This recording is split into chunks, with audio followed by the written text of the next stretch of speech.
जो गुरुजन विद्यार्थी सबने शोधा की मेरा नमस्कार यहाँ मातृभाषा दे रहा है तो मैं उधर पर देख रहा हूँ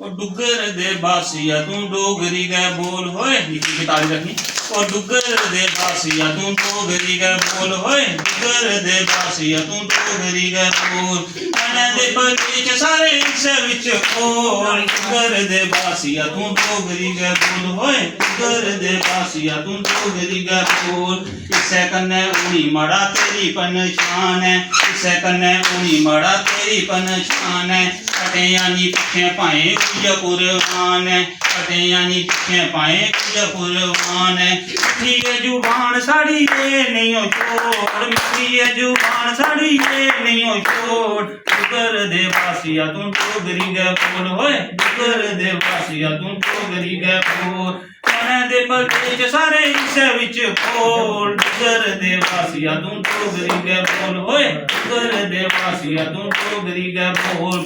ये ते आन बान ये साड़ी शान है ये ते आन बान ये साड़ी शान है अपनी भाषा पर होना चाहिए मान है अपनी भाषा पर होना चाहिए मान है मिली जुली सारे तुस करो थोड़ा गौर मिली जुली सारे तुस करो थोड़ा गौर डुगर दे बासिया तू डोगरी गै बोल होए डुगर दे बासिया तू डोगरी गै बोल मैं दे प्रदेश सारे इस विच बोल डुगर दे बासिया तू डोगरी गै बोल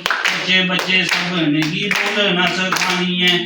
बच्चे सब ने ही बोलना सिखानी है करे करे विच मां डोगरी पहचानी है करे करे विच मां डोगरी पहचानी है दिल विच बसर मन दे कोल दिल विच बसर मन दे कोल डुगर दे बासिया तू डोगरी गै बोल होए डुगर दे बासिया तू डोगरी गै बोल